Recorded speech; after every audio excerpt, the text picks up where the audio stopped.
Primeira fascistas mataram um vendedor ambulante no metrô e a extrema-direita cada vez avança mais.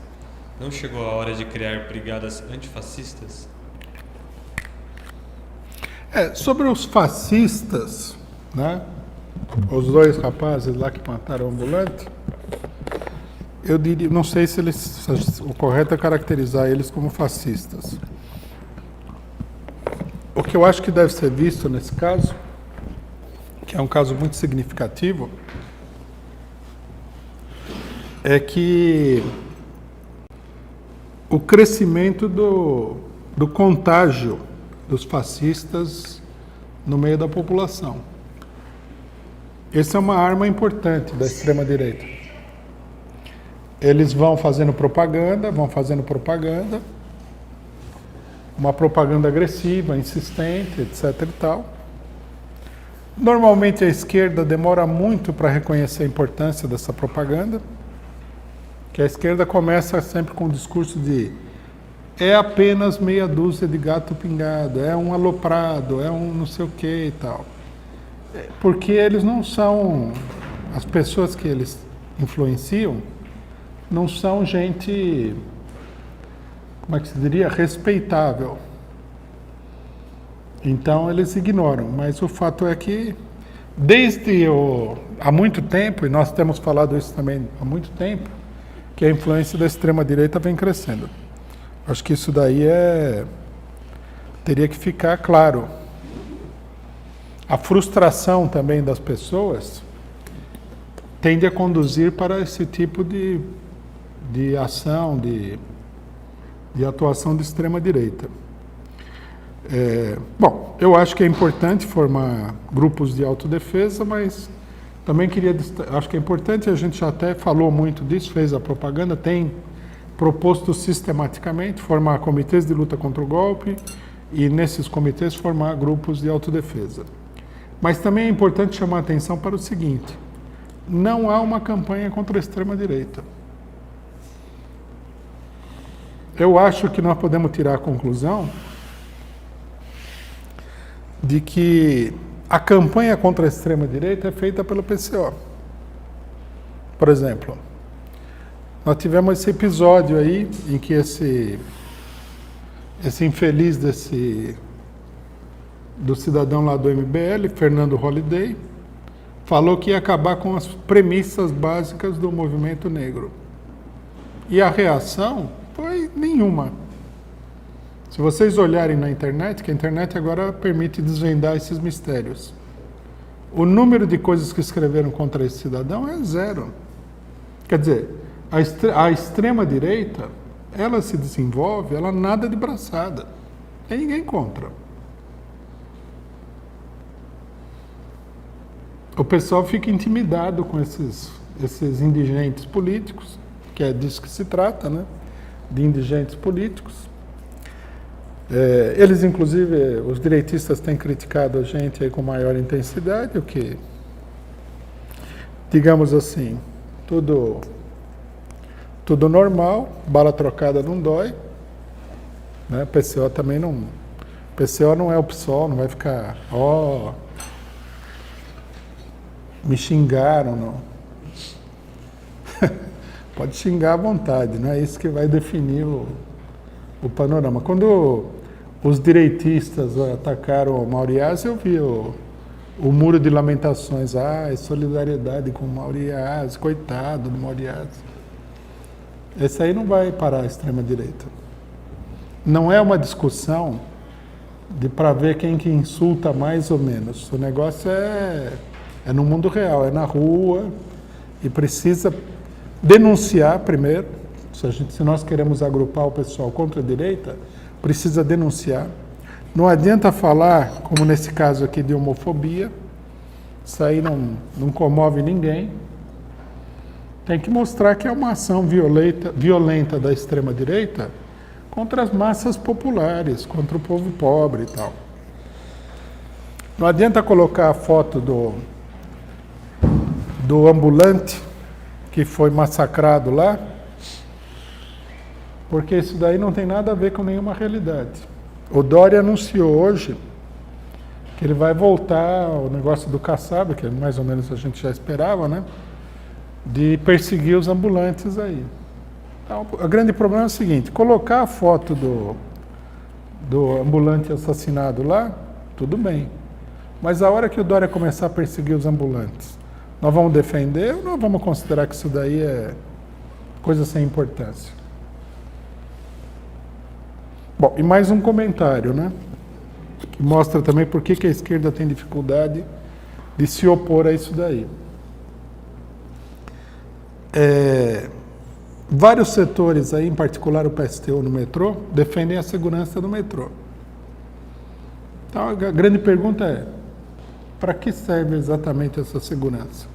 Porque quando tem ato público, a segurança cai matando lá. Ela não perde nenhum... Ela não consegue... Eu nunca ouvi ninguém falar o seguinte: não, nós pulamos a catraca e entramos no metrô e não encontramos a segurança. É ou não é? Agora, quando mataram um pobre coitado lá, camelô, cadê a segurança? Quer dizer, comprova-se a tese milenar, que toda pessoa de esquerda deveria saber, que é o seguinte: a polícia serve para massacrar a população pobre, ponto. Polícia não contém o crime. É excepcional, não previne o crime. Não investiga o crime contra a população pobre. Se um pobre coitado for roubado aí, ninguém vai achar o ladrão. Isso não existe, isso é uma ilusão. E a segurança do metrô é a mesma coisa. Está lá para massacrar o pobre. Se você for vender, né, balinha no metrô, você pode ter certeza que o cidadão de preto lá, popularmente conhecido como urubu do metrô, vai aparecer para impedir você de vender a balinha. Agora, se você for espancado até a morte no metrô, a gente vê, a segurança não aparece. Aí eu vi que o sindicato, não sei se é influência do PSTU, ou se é ingenuidade do pessoal, falou o seguinte: precisa contratar mais gente. Não, por favor, não contratem mais seguranças. O grande perigo à saúde de todo mundo, à segurança de todo mundo, são os seguranças e a polícia.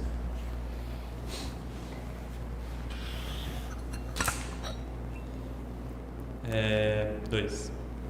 Por que muita gente não consegue entender que os Estados Unidos são imperialistas, mas consideram os russos como sendo imperialistas? Bom, eu nunca vi a coisa exatamente nesses termos, né? A não ser da direita. A direita sempre falou que os russos eram... A União Soviética era imperialista, o Império Soviético. É uma velha propaganda anticomunista. Mas de esquerda eu acho estranho, né? O imperialismo russo, né? As empresas russas dominarão o mundo. Empresas russas de computador. Inclusive os computadores vão vir com aquelas letras, né? Alfabeto cirílico. E você não vai nem conseguir usar o teclado porque carros russos tirarão os... Eu não sei, e não sei mais o que mais, sabonete russo, bancos russos. E vai ser interessante que vai vir com nomes diferentes e tal, de personagens russos. Um imperialismo russo seria até uma mudança de cenário cultural, né? Quem que não está de saco cheio com a cultura norte-americana que acompanha o imperialismo norte-americano? Aí, quem sabe, né? Aí a gente se sente estimulado a aprender russo. Gostaria que o Rui comentasse sobre a morte do embaixador grego no Brasil. Se esse fato é político ou não, pois a imprensa culpa a mulher dele por sua morte. Pois é o que eu ouvi também. Eu não sei mais nada do que isso. Segundo a imprensa, a mulher deve estar muito tempo no Brasil, né? Porque ela fez uma coisa muito brasileira. Contratou, se não me engano, era um policial, né? E o policial procurou o primo dele. Mataram o embaixador e queimaram o cadáver para não deixar rastros. Se isso aconteceu assim, não sei também, porque nada do que a gente lê no jornal, a gente tem que acreditar de primeira, né? Se aconteceu assim, eu diria que essa mulher, ela já praticamente teria que ser naturalizada brasileira. Porque o estilo de execução, você vê que não tem nada a ver com o filme norte-americano. No filme norte-americano você contrata um especialista que vem todo misterioso, né, com silenciador e tal. Aqui o cidadão, ele entra num bar aí, mete 5 tiros no cara e vai embora, ninguém... Nunca mais. Eu acho que o Brasil é um dos países onde a profissão de assassino pago é das mais vastas do mundo. Porque aqui, não sei se vocês já repararam, que em muito lugar a contratação de um assassino profissional é toda uma operação. Aqui, qualquer pessoa contrata um assassino profissional aí no bairro com a maior tranquilidade, né? Inclusive, tem tabela de preços variada, tem de R$1.000 a R$50.000, dependendo de como for a coisa. E o cidadão não é que ele apaga as impressões digitais, depois ele foge para o norte, para o nordeste, para o centro-oeste e tal, e ninguém nunca mais fica sabendo dele. Acabou-se o mistério, né? Agora são duas meio parecidas, que são do mesmo tema. Poderia fazer junto, com uma resposta só. Os ataques contra Lula continuam e a tendência é a perseguição se agravar. Isso significa que Lula ainda representa uma ameaça à burguesia? A outra é: a crescente de Lula nas pesquisas recentemente não é um sinal de que um setor da burguesia já estaria abandonando o barco do golpismo por vir que está afundando a economia e agravando a crise? Olha, sobre isso daí eu acho que a gente tem que esclarecer uma coisa. Desde 1980, quando teve a greve no ABC, 79 e 80, quando houve as duas grandes greves no ABC, o Lula, nós temos que abstrair aqui da pessoa, da personalização do caso, ele se transformou numa questão-chave no desenvolvimento político do país. É isso que muita gente não entende. Tanto que a gente vê que ele chamou a fundação de um partido político de trabalhadores, de massa, amplo, eleitoral e tal, coisa que nunca tinha havido antes no Brasil. O partido da classe trabalhadora mais importante tinha sido o Partido Comunista. Ele criou um partido importantíssimo, que finalmente vai chegar ao poder. Veio dele o chamado à construção de uma central de trabalhadores independente do regime e da burguesia. Lógico, primeira coisa que a gente deve dizer é que nada disso é uma questão pessoal, da criação do Lula. Mas significa que pela tomada de posição dele, pelas posições que ele assumiu, ele se colocou no centro dos acontecimentos. Por detrás da popularidade, da figura do Lula, o que nós temos aí é o o enorme desenvolvimento da classe operária brasileira. A CUT é a maior demonstração desse desenvolvimento. Então, quer dizer, não é que o Lula ainda é um problema para a burguesia. O Lula, ou até o momento em que o Lula e o próprio lulismo, até o momento em que a classe operária se desenvolver além das ilusões que fazem parte da política lulista, ele vai continuar sendo um personagem central no país, como foi o Getúlio Vargas. Getúlio Vargas, ele foi um personagem central porque, num dado momento, ele se transformou, digamos assim, numa espécie de líder da classe operária brasileira. Quer dizer, a pessoa que refletia em si mesma as tendências ao desenvolvimento da classe operária. tanto o que havia desenvolvido como as limitações desse desenvolvimento. Então, o caso Lula é assim, não adianta querer artificialmente se livrar dele. Isso não vai acontecer. E segundo, eu acho que é correta a avaliação. Esses golpes aqui, ó, esse golpe no brasileiro, assim como outros golpes, nós temos sempre que levar em consideração umas duas coisas. Primeiro que uma parte da burguesia, principalmente da burguesia mais miúda, que apoia o golpe, não tem cabeça. Eles vão atrás porque o cidadão lá de uma grande empresa, de um banco falou que é assim, eles vão atrás porque eles acreditam piamente no que os grandes capitalistas falam. São, no final das contas, uns ignorantes. Muita gente pode achar que não é assim, mas é assim.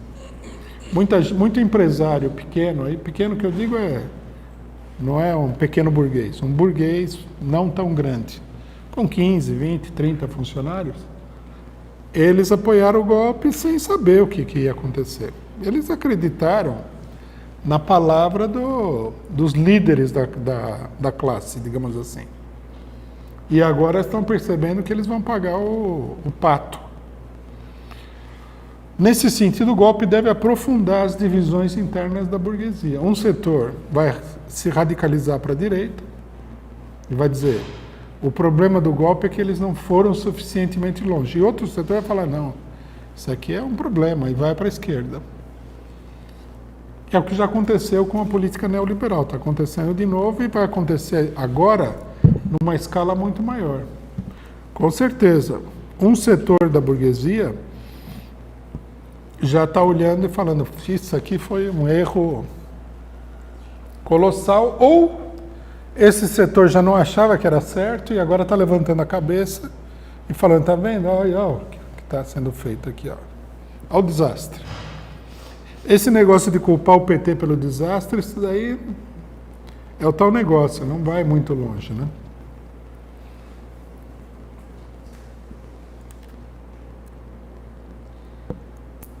Você poderia recomendar alguns meios de comunicação relevantes, além do Diário Causa Operária e do Jornal Causa Operária, a compreensão da realidade política nacional e internacional? Aí é que tá. Tem muita coisa, né? Nós, por exemplo, para formular nossa opinião, nós, PCO, nós lemos aqui uma quantidade enorme de imprensa nacional e internacional. Inclusive, se você não faz isso daí, você acaba se deixando levar por informações, né? Eu diria o seguinte: eu acho que tem 3 tipos de jornal, basicamente, que todo mundo tem que ler. Primeiro, os porta-vozes dos donos do poder. Então você lê, não porque é uma informação, mas para saber qual é a opinião do poderoso. É o Estado de São Paulo, Folha de São Paulo, Jornal O Globo, Valor Econômico, Revista Veja, esses grandes órgãos de comunicação. A mesma coisa no cenário internacional. Por exemplo, o Wall Street Journal, The Economist, Financial Times. Bom, tem alguns jornais asiáticos aí, mas acho que é exagero também. Jornais franceses como Le Monde, Le Figaro,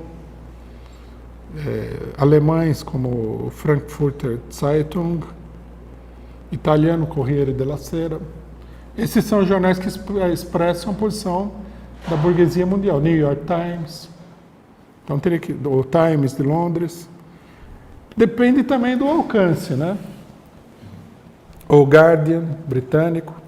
Aí tem os jornais intermediários, que expressam uma posição de setores ou menores da burguesia ou de pequena burguesia. Então, no Brasil, por exemplo, você tem a Carta Capital, que é um jornal, uma revista da burguesia mais democrático, mais à esquerda, e tem os blogs, tipo 247, o do Luiz Nassif, Viu Mundo e tal, que é outra informação. Isso também existe em escala internacional. E depois você tem a esquerda. Agora, a esquerda em geral, né? Por exemplo, nós lemos o material da esquerda, nós não temos essa bitola de não ler. Agora, o problema é o seguinte, a leitura ela tem que ser crítica. Você não pode ler acreditando que a pessoa ali vai falar a verdade para vocês. Nós lemos assim, é como a realidade se reflete, né, na ideologia e na psicologia de um determinado setor social. É assim que tem que ser lido o jornal. E tem que ser lido criticamente. Às vezes, né, um jornal lança uma notícia e você fala, o que está acontecendo é exatamente o contrário disso daqui. Porque o cinismo na imprensa capitalista é muito grande. O pessoal nem imagina como eles têm uma capacidade extraordinária de serem cínicos, né?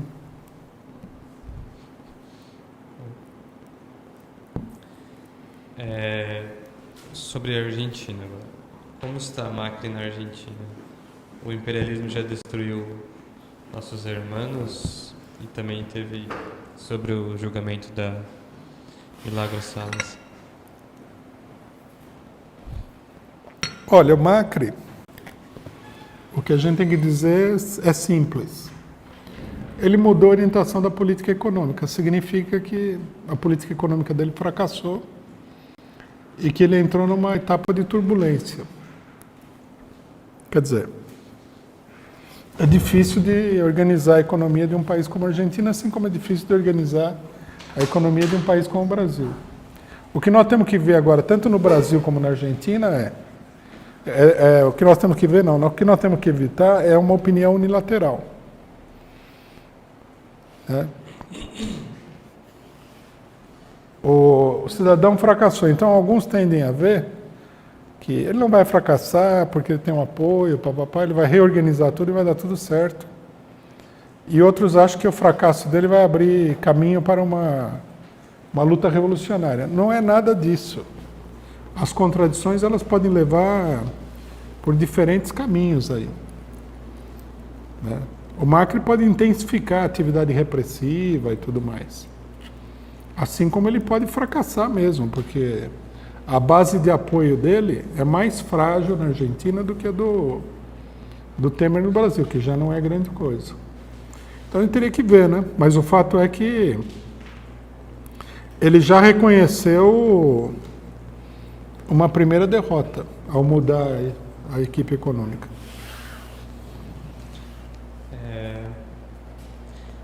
No chat aqui da transmissão teve um debate aqui sobre a imprensa. Várias perguntas que eu juntei e fiz um apanhado. Seria como proceder contra o monopólio da imprensa? Por que as centrais sindicais não criam sua própria imprensa? E por que o PCO não reúne esses sindicalistas para fazer um debate sobre a imprensa, a importância da imprensa? Bom, na realidade nós acabamos de fazer um debate com sindicalistas e outros, mas eu concordo, precisa fazer muito mais. Precisa fazer uma intensa propaganda em defesa da necessidade de uma imprensa independente. Seria positivo se a CUT tivesse um jornal dirigido aos trabalhadores que combatesse essas mentiras grotescas da imprensa capitalista, né? A gente vê, é uma fraqueza inacreditável. O PT também não tem jornal, é uma lástima, né? Eu concordo com isso, tem que fazer uma campanha em prol de uma imprensa. E tem que fazer uma campanha também para que essa imprensa seja democrática, por exemplo. Se a CUT lança um jornal, que a gente possa escrever, que outros setores possam escrever. O ideal seria isso daí, né? Que os sindicatos tivessem uma imprensa. A imprensa sindical também é totalmente sucateada.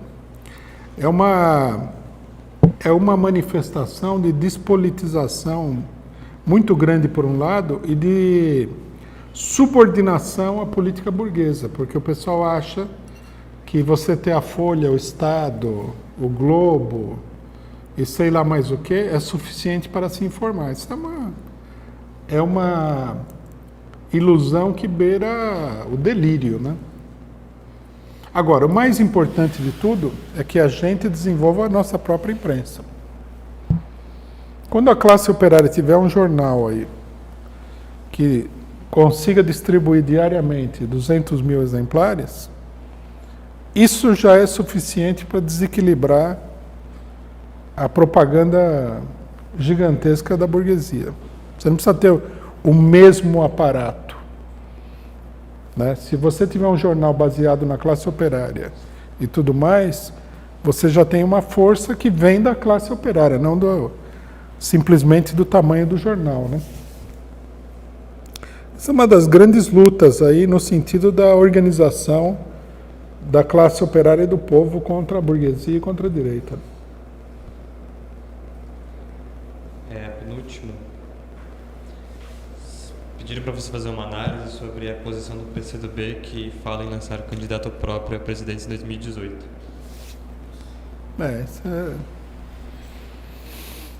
Vou fazer um comentário aqui, porque eu realmente ouvi falar disso aí, por algum motivo passou meio batido, né? Bom, o PCdoB já faz tempo, ele está aí na articulação da candidatura de Ciro Gomes, né? Foi o primeiro partido a desembarcar, digamos assim, da luta contra o golpe. E está procurando a sua sobrevivência no terreno eleitoral. E apareceram aí propostas, eu vi, de que poderiam lançar aí o governador do Maranhão, que na qualidade de governador, ainda mais que ele ganhou várias prefeituras no interior, ele é um respeitável representante da oligarquia política do Maranhão. Os Sarneys foram colocados para fora, né? A gente tem que entender o seguinte: quando você coloca uma liderança para fora, não quer dizer que você matou a base social dele. Quer dizer que a base social dele mudou de patrono, simplesmente, né? Ao que tudo indica, esse governador do PCdoB, uma pessoa que eu não conheço muito bem, nada, precisaria olhar mais de perto a situação, ele está se transformando num chefe da oligarquia local, deve ter unificado vários setores, etc. e tal.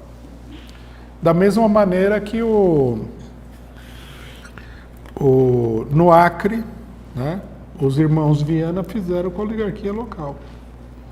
O que aconteceu no Acre não é que o governo do PT ele é representativo da luta revolucionária dos seringueiros do Acre. Os irmãos Viana são chefes da oligarquia que substituíram a oligarquia anterior que tinha lá. A oligarquia entrou em crise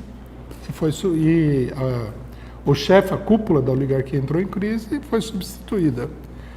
Logicamente que com uma nova política que permite, né, a reorganização econômica do Estado, política, etc. e tal. Não é uma reorganização muito profunda, mas uma reorganização para a sobrevivência. Então, pode ser. Depois também, se o PCdoB lança um governador que tem apoio de um setor da burguesia, também atrapalha a candidatura do Lula, né? A gente precisaria ver quais são as manobras todas que estão por detrás dessa operação. Agora, que é uma operação política com certo vulto, não há dúvida nenhuma. Pode terminar tudo numa negociação com a candidatura do Lula também. Mas tem uma coisa que a gente deve entender sobre o PCdoB, que muita gente acha que o PCdoB e o PT são partidos quase que idênticos. Isso é totalmente falso para fazer uma análise política. O PCdoB sempre foi contra o PT. Sempre foi contra a CUT nos primeiros anos. Inclusive eu lembro de momentos épicos aí em que o enfrentamento era gigantesco e tal.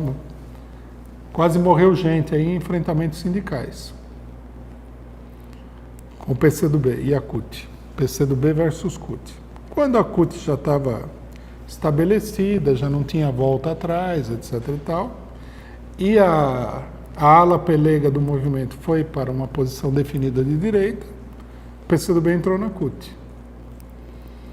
Agora, o PCdoB ele não é desse, digamos assim, para falar genericamente, ele não é nativo desse campo de esquerda. Ele está aí meio que, como é que se diz?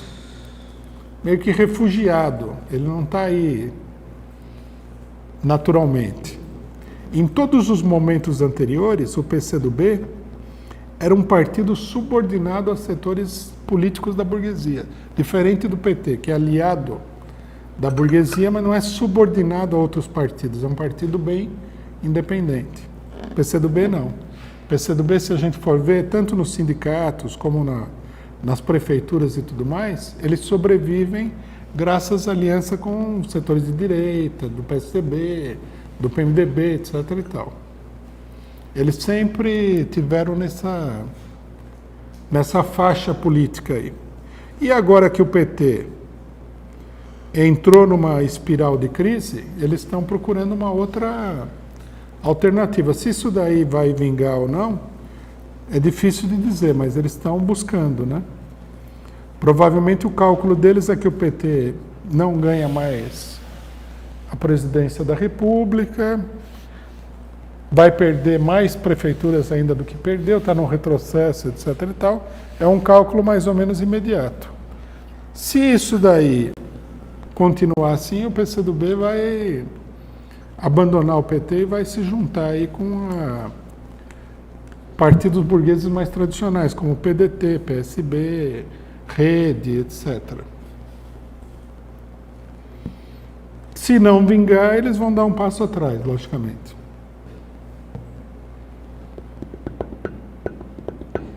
Os cálculos estão sendo feitos de que o Lula não vai ser candidato. O que torna também o jogo político todo mais emocionante. Por quê? Porque o candidato não vai ser candidato. Né?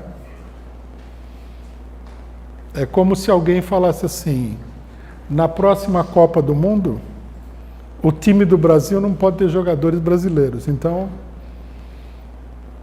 não vai, sei lá, não vai ganhar, alguma coisa assim. Só pode ter jogadores do Paraguai. Então não vai ganhar a Copa. Mas e a crise de não poder ter jogadores brasileiros? Aqui é a mesma coisa. O homem que é o candidato não pode ser candidato. É crise muito grave. As perguntas aqui, só tem mais uma, que eu gostaria de finalizar com ela. Não sei se alguém na plenária gostaria de perguntar. Pode vir aqui no microfone.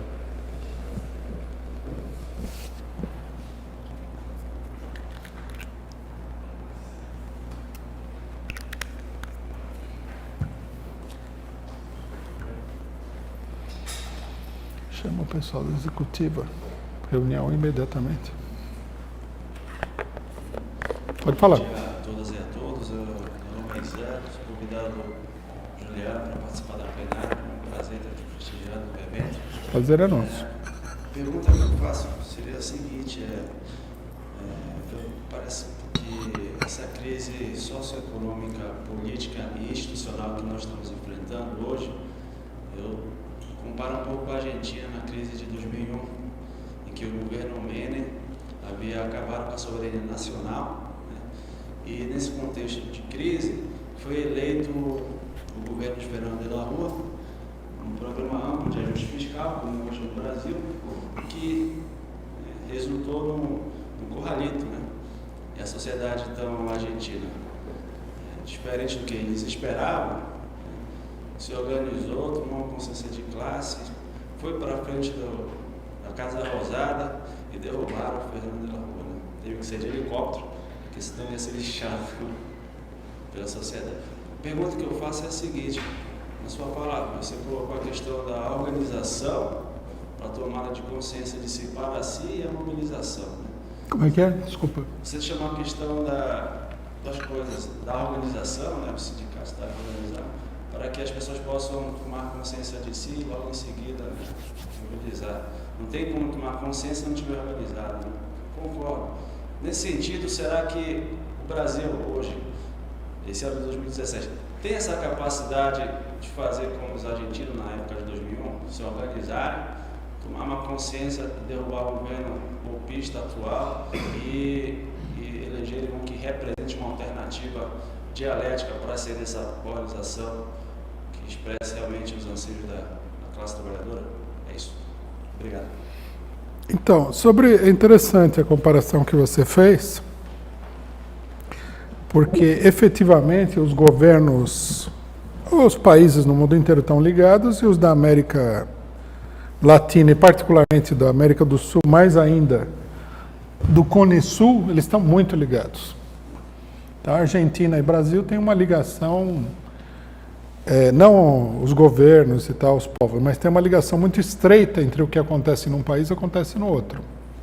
Até se criou aquela brincadeira antigamente, né, que agora o pessoal reviveu, que tinha uma propaganda da vodka Orloff. Então, um cidadão chegava para outro e falava assim: eu sou você amanhã. Quer dizer, se você tomar uma vodka barata, você vai ter uma ressaca. Se tomar Orloff, você está tranquilo e tal. Significa que um vai seguir o destino do outro. Eu sou você amanhã. E normalmente o eu sou você amanhã o Brasil é a Argentina de amanhã. Tanto que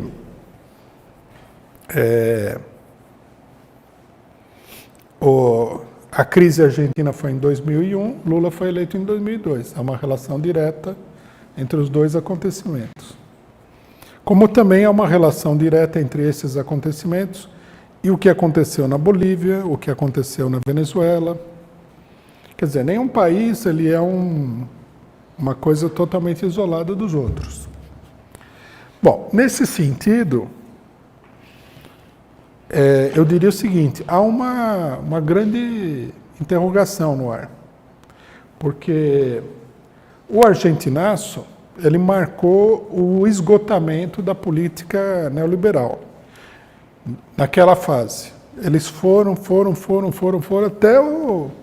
até o osso e aí a coisa explodiu. A Argentina, por exemplo, estava numa situação que tinha que explodir. Um número gigantesco de desempregados, revoltas pelo país inteiro. Finalmente, eles atingiram a classe média, você lembrou da política econômica, do De La Rua, foi a gota d'água. Aí o negócio explodiu e entrou, depois de muitas manobras e tal, entrou o governo Kirchner. E agora nós estamos vendo também um fenômeno parecido, que é o seguinte: estão derrubando todos esses governos que surgiram naquela época. Bom, aí a pergunta é a seguinte: o que vai acontecer? Nós estamos, a tendência nesse momento, ela é uma tendência, digamos assim, negativa, à direita, em todos os países. A burguesia está com muita iniciativa. Porém, nós estamos vendo aqui alguns sinais de que essa iniciativa da burguesia está esbarrando em obstáculos cada vez maiores.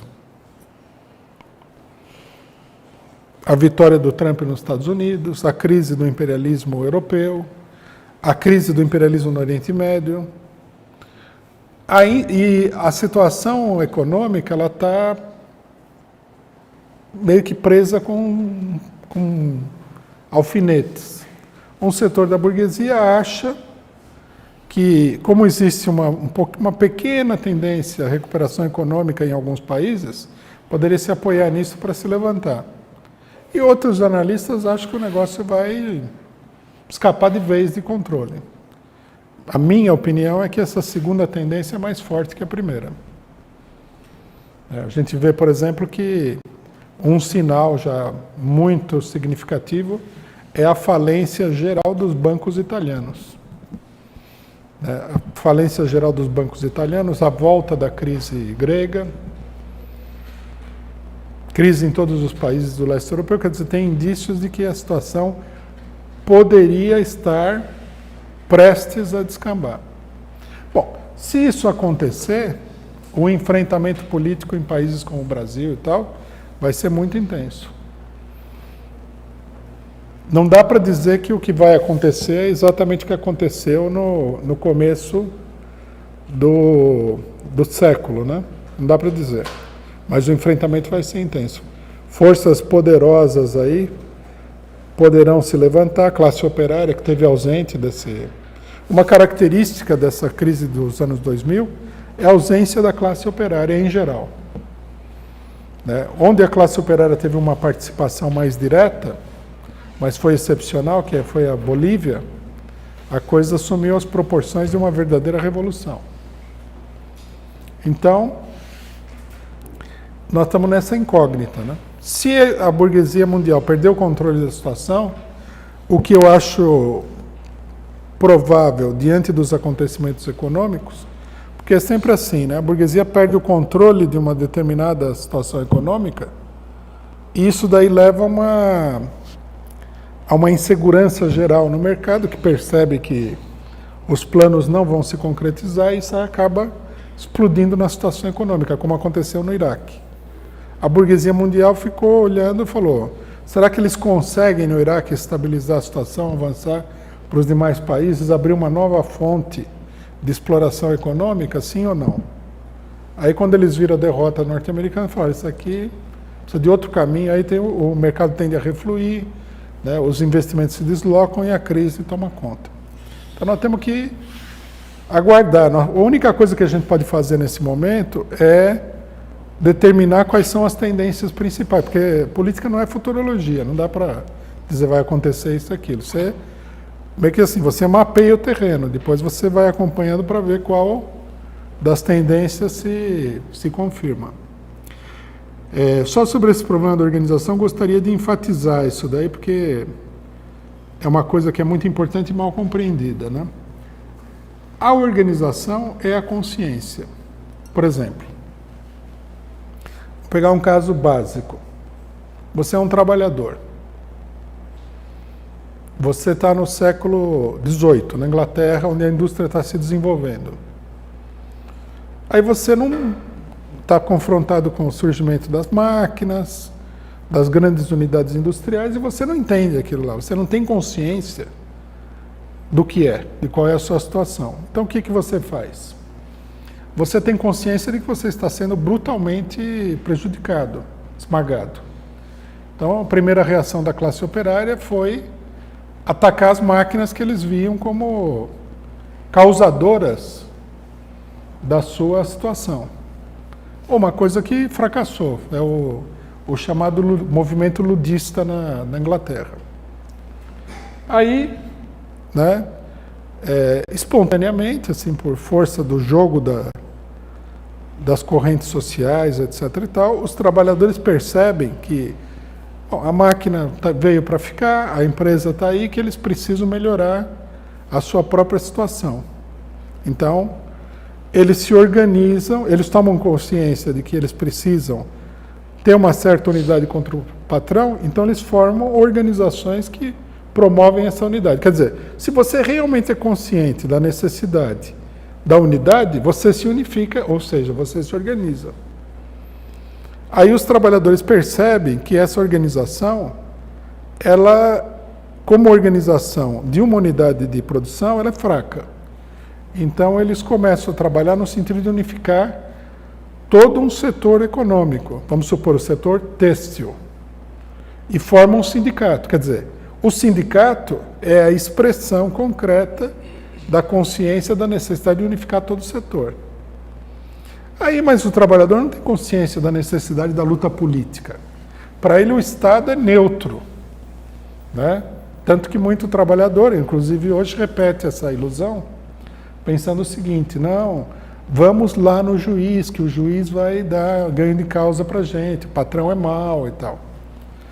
Mas aí ele também adquire a experiência de que o juiz também é mau, a polícia vem lá para bater nele, as leis são desfavoráveis, então ele chega à consciência que é preciso atuar politicamente.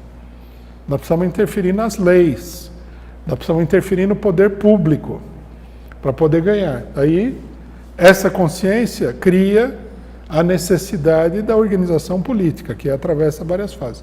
Então, nós temos que entender cientificamente que só existe consciência mesmo quando existe uma organização que corresponde àquele estágio da luta.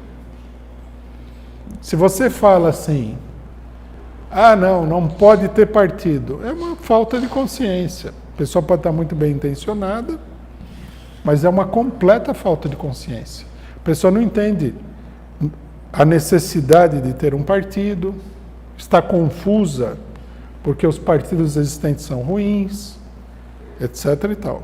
O trabalhador em geral, se você conversar com o operário, ele entende essa necessidade. Tanto que os operários têm grande participação nas eleições, como cabo eleitoral e tudo mais. Eles acham assim, tem que eleger um partido que melhore a nossa situação. Quando apareceu o PT, muitos trabalhadores começaram a votar no PT, o partido do Lula, é o partido dos sindicatos, vai fazer a política da mesma maneira que o sindicato que defende o trabalhador. Então, a organização, né, ela é a materialização da consciência. Não existe consciência individual, nesse sentido, do ponto de vista da luta de classes, do ponto de vista social, e não existe consciência sem organização. Na realidade, é assim, os fenômenos sociais, eles são atividade. Não existe fenômeno social puramente subjetivo, que está só na cabeça das pessoas. Os fenômenos sociais são aquilo que as pessoas fazem. Então não dá para você dizer, o trabalhador é consciente, mas em que atividade se manifesta essa consciência? Segundo os marxistas que elaboraram essa doutrina de maneira mais acabada, a questão é simples. A classe operária evolui até a construção de um partido que acaba se transformando na direção de toda a classe operária, na sua organização política fundamental, e faz a revolução. Quando a classe operária se enfrenta com um partido próprio, com um programa operário, com a burguesia como classe contra classe, é o momento em que as duas classes são conscientes e estão travando uma luta mortal. Quer dizer, a revolução é quando a classe operária adquire efetivamente consciência de si mesma. Se ela chegar ao poder, essa consciência vai se desenvolvendo. Se ela for derrotada, pode haver um retrocesso, porque vai haver um retrocesso, inclusive, nas organizações. É assim que nós temos que pensar. Por isso que nós, por exemplo, o PCO, para nós a questão do partido é a questão chave. Não é nenhum fanatismo nem nada. É simplesmente uma conclusão científica tirada da história do movimento operário. O movimento operário tem uma história, ele se desenvolveu de A até aqui. Então nós temos que analisar isso daí. Quem dá uma explicação muito boa disso daí é o marxista russo, Plekhanov, no livro dele, se não me engano, a Social-Democracia e a Luta Política, Socialismo e a Luta Política. Ele explica exatamente assim. A classe operária vai se desenvolvendo espontaneamente, até chegar a uma conclusão. A última pergunta é qual a sua aposta para 2017? Rui. Façam o seu jogo, né? Faites vos jeux. Olha, a aposta nossa, ela não pode ser uma aposta isenta, né? Não é assim, quem vai ganhar, vamos apostar nesse. A nossa aposta tem que ser uma aposta ativa, dinâmica. Quer dizer, num certo sentido, nós temos que fixar um objetivo na luta de classes e nós temos que apostar nesse objetivo. Então, na minha opinião, nós temos que apostar em duas coisas fundamentais. Primeiro, no desenvolvimento da luta contra o golpe, diante da crise que está se montando com o golpe. Não só no Brasil, como a gente está vendo na Argentina e em outros lugares. E segundo lugar, nós temos que apostar em que vai intervir na luta o setor, digamos assim, peso pesado da população, porque agora nós estamos lutando com o lutador peso-pena, né? Contra um peso pesado. Então, está sendo uma luta bem sacrificada e dolorosa. nós precisamos chamar os pesos pesados. Quem que é o peso pesado? A classe operária. Então, quer dizer, a nossa aposta tem que ser nesse sentido. Por que tem que ser nesse sentido? Não é uma mera aspiração. É possível isso daí. É possível. Já o nível de esclarecimento do golpe é muito grande. Aposentadoria, CLT. Quer dizer, já dá para você fazer uma grande agitação bem-sucedida nos meios operários. Que operário que não vai entender que a CLT é um ataque brutal? Quem que não vai entender? Então, nós temos que apostar nisso daí. Apostar nisso daí significa ir lá, né? Então, essa é a aposta fundamental que eu faria. Apostaria na classe operária. Isso significa que nós temos que ir até a classe operária. Cerrou-se? Algum aviso, alguma coisa? Nada? Então encerramos efetivamente.